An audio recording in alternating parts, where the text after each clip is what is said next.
ಕೇಂದ್ರ ಸಚಿವರಾಗಿರುವಂತಹ ಕುಮಾರಸ್ವಾಮಿ ಅವರ ವಿರುದ್ಧ ಎಡಿಜಿಪಿ ಚಂದ್ರಶೇಖರ್ ಎಫ್ಐಆರ್ ದಾಖಲು ಮಾಡಿದಂತ ಪ್ರಕರಣಕ್ಕೆ ಸಂಬಂಧಿಸಿದಂತೆ ಎಚ್ಡಿಕೆಗೆ ಮಧ್ಯಂತರ ರಿಲೀಫ್ ಅನ್ನು ವಿಸ್ತರಿಸಿದೆ ಹೈಕೋರ್ಟ್. ಮುಂದಿನ ವಿಚಾರಣೆವರೆಗೆ ಬಲವಂತದ ಕ್ರಮ ಇಲ್ಲ.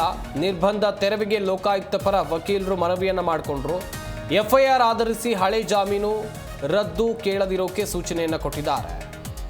ವಿಚಾರಣೆಯನ್ನ ಮುಂದಿನ ವಾರಕ್ಕೆ ಹೈಕೋರ್ಟ್ ಮುಂದೂಡಿದೆ. ನವೆಂಬರ್ 6ರ ನಿರ್ಬಂಧ ತೆರವಿಗೆ ಲೋಕಾಯುಕ್ತ ಪರ ವಕೀಲ ವೆಂಕಟೇಶ್ ಅರಬಟ್ಟಿ ಮನವಿಯನ್ನ ಮಾಡಿಕೊಂಡ್ರು. ಈ ಬಗ್ಗೆ ಸೂಕ್ತ ಅರ್ಜಿಯನ್ನು ಸಲ್ಲಿಸಿದ್ರೆ ವಿಚಾರಣೆ ನಡೆಸಲಾಗುವುದು.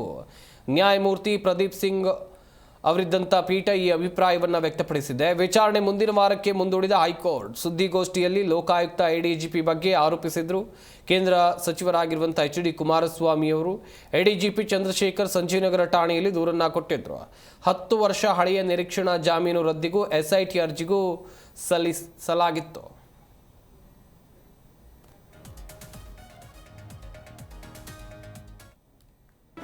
ಜಿ ಕನ್ನಡ ನ್ಯೂಸ್ ಈಗ ನಿಮ್ಮ ಮನೆಯಲ್ಲೇ ನೋಡಿ. ಎಲ್ಲ ಕೇಬಲ್ಗಳಲ್ಲಿ ಈಗ ಲಭ್ಯ.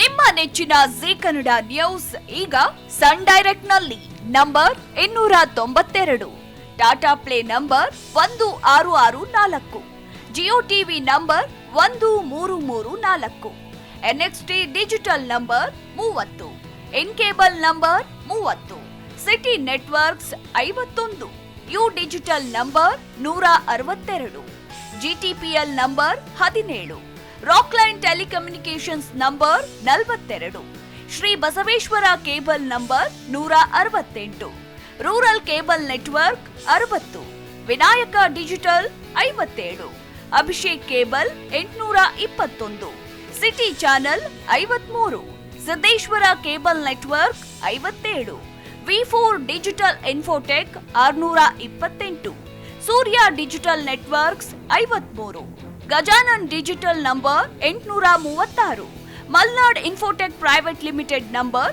56, metrocast number 830, victory digital number 167ರಲ್ಲಿ ನೋಡಿ ಆನಂದಿಸಿ.